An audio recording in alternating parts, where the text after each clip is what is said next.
Hola, veus, els Mossos d'Esquadra han detingut un jove de 25 anys natural del Marroc per rebentar 6 cotxes que estaven estacionats en un pàrquing comunitari del carrer Alfred Perenya.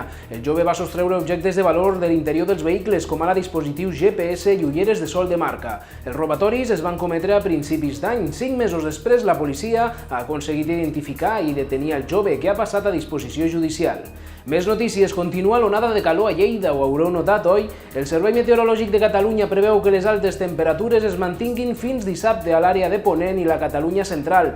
Des que aquest dimecres s'activés l'alerta per onada de calor, la temperatura més alta que s'ha registrat han estat els 37,8 graus a Alfarràs. La calor ha provocat que el consum elèctric augmenti fins a un 18% per la utilització intensiva dels aparells d'aire condicionat. Recordeu que per passar millor la calor, beveu molta aigua i eviteu fer activitat física intensa.